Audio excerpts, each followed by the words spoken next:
Urgent. The Balkans have struck Russia. Putin is in panic. Serbian ammunition depots are ready for export to Ukraine.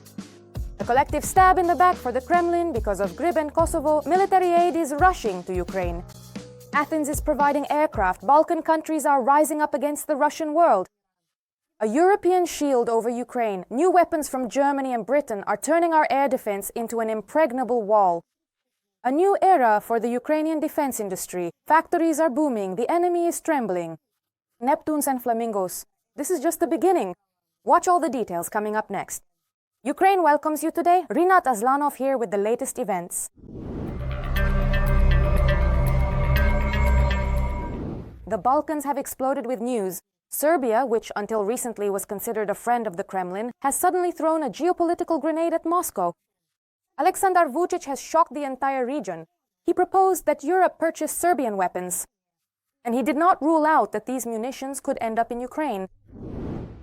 And although I don't want to appear as someone supplying munitions to a warring side, Europe needs ammunition. I suggested to our friends in Europe to make an agreement and buy everything we have. This would be a phenomenal contribution to European security. Serbian warehouses are bursting with shells, especially mortar rounds. And now, according to Vučić, buyers can do whatever they want with them. After these words, there is panic in the Kremlin because Belgrade is essentially opening the doors to the West.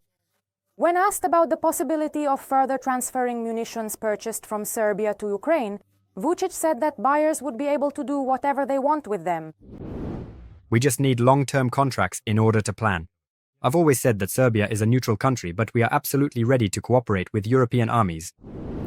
Moreover, President Vučić has previously stated that he is not opposed to his country selling munitions to intermediaries who then send them to Ukraine. This is a sign that Russia's loyal Balkan ally is turning in the opposite direction. Is it possible that this is happening? I have no doubt that it could happen. What alternative do we have? Not produce them? Not sell them? I'm not a fool. I realize that some of the weapons may end up in Ukraine. The Balkans are going on the offensive, and this time not with words, but with actions. Military aid to Ukraine is already coming from Greece and Kosovo, and Greece is preparing for victory. They are transferring combat aircraft to Kyiv. This is not just a diplomatic signal, it's a collective stab in the back for the Kremlin. Recently, Ukraine received a new substantial package of military aid from Croatia. Ukraine and Croatia have also agreed on joint weapons production. Ukraine's Defense Minister Denis Shmyhal and Croatia's Defense Minister Ivan Anušić signed a joint letter of intent to deepen defense industrial cooperation. He thanked Croatia for providing 13 packages of military aid worth over 200 million euros. We expect the 14th aid package soon and the 15th by the end of this year. During the meeting, we also discussed joint participation in the SAVE mechanism and the possibility of Croatia joining the Pearl Initiative. We are grateful for considering this issue. Denis Shmyhal, Minister of Defense of Ukraine. At the beginning of next year, the countries will hold a joint industrial forum for defense product manufacturers. Of course, Croatia is most interested in the production of various drones, which have already revolutionized modern warfare. The Croatian side will also assist Ukraine in the matter of demining territories. I noted Croatia's role in the work of the demining coalition. The experience of this friendly country is important to us in clearing our land. The Croatian company Docking has already delivered 69 demining machines and has started producing spare parts in Ukraine. Denis Shmyhal, Minister of Defense of Ukraine. Greece will very soon supply Ukraine with American-made M110A2 howitzers and 150,000 units of ammunition and Zuni rockets. This military aid, with a total value of about 199 million euros, will be delivered to Ukraine through the Czech Republic. Also under pressure from other NATO countries, Greece may sell part of its fighter jets. Mirage 2000.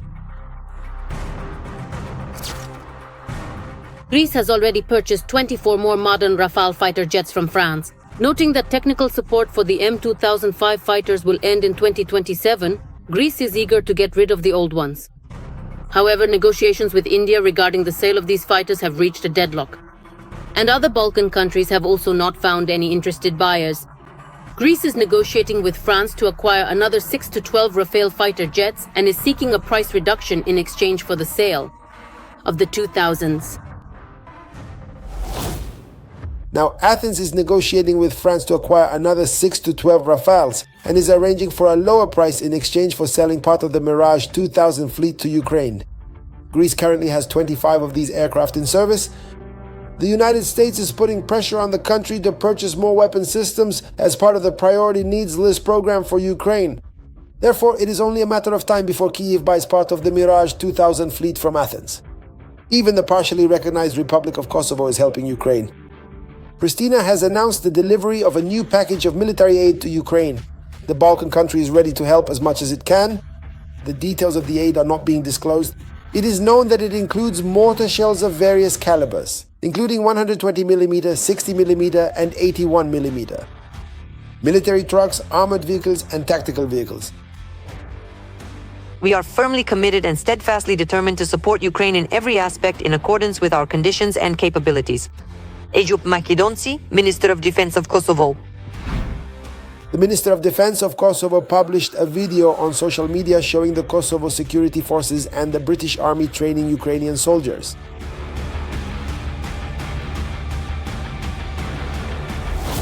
Eastern European countries and the Balkans are actively assisting Ukraine with various types of weaponry and by conducting training sessions on their territory.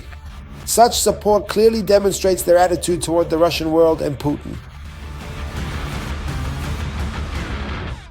Every voice matters. Join our community, support independent journalism, and help us bring you the truth from Ukraine. Become a member of Ukraine today. Join us now.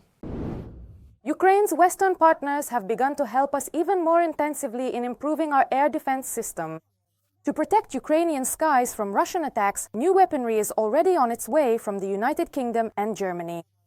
More details about this in the following report. Russia is ramping up its strikes on the Ukrainian energy system and changing its attack tactics.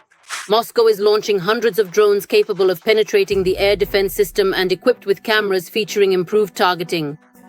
Russia has turned its strikes on Ukraine's energy infrastructure into a systematic operation aimed not just at temporarily damaging the networks, but at destroying the viability of large areas of the country.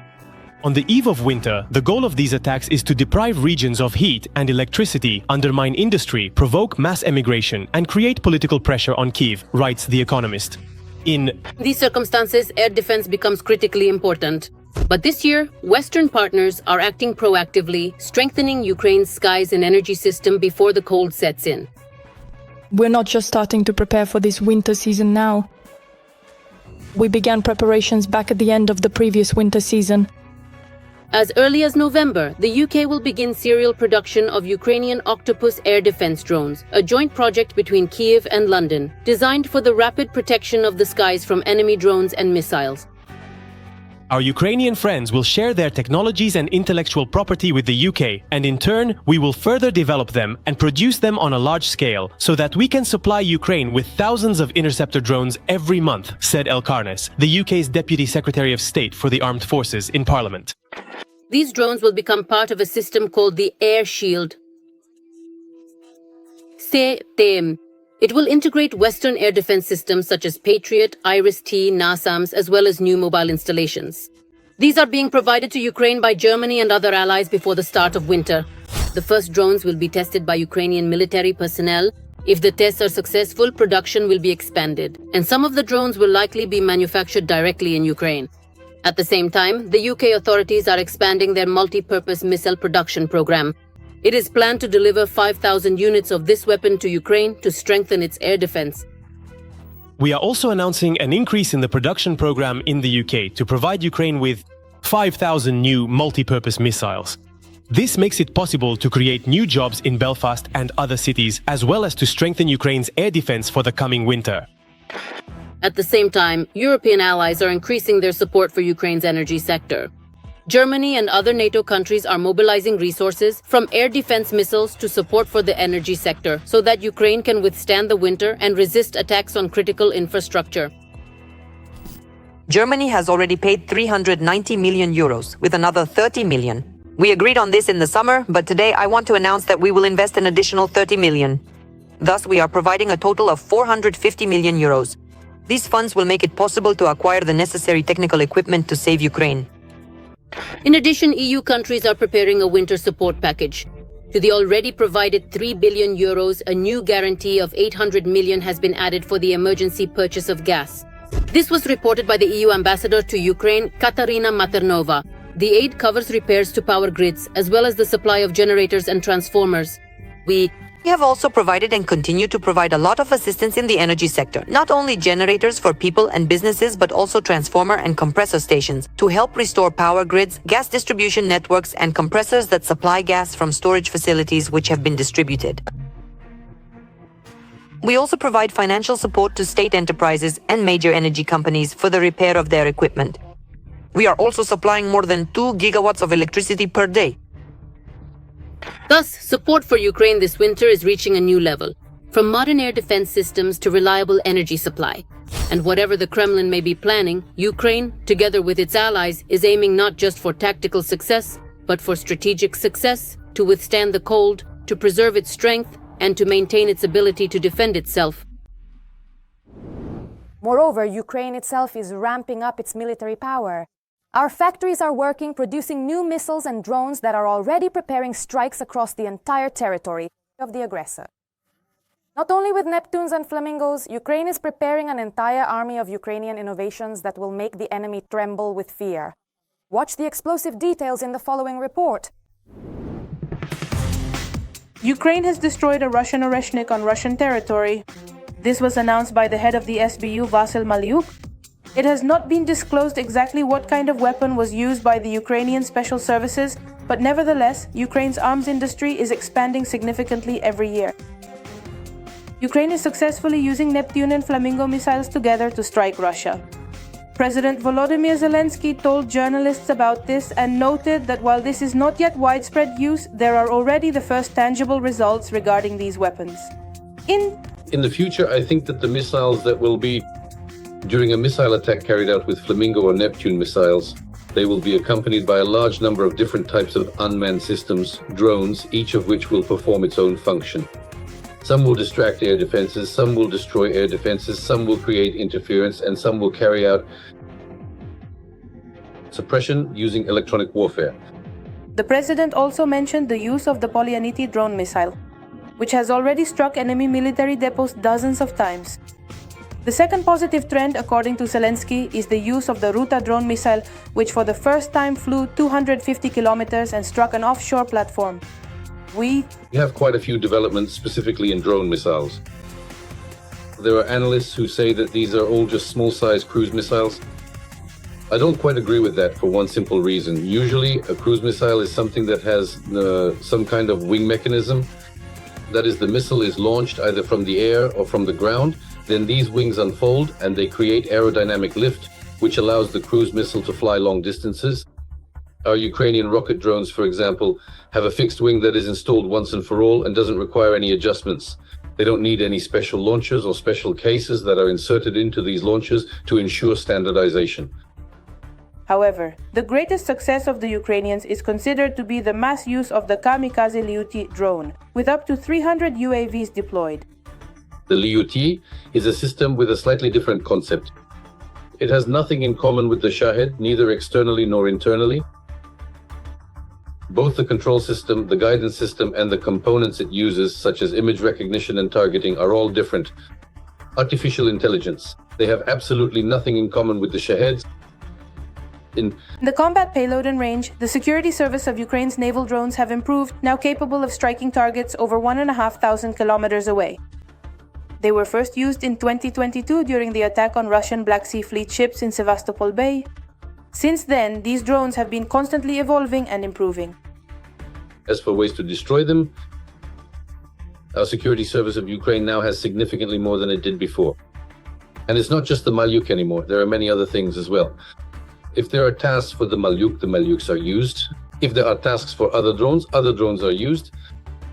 Since August of this year, the serial production of the Flamingo missile has been announced, capable of striking targets at a distance of 3,000 kilometers. The modernized Neptune has already been successfully operating against ground targets for a year, currently at a range of up to 400 kilometers. It has been stated that soon it will be able to strike at a range of 1,000.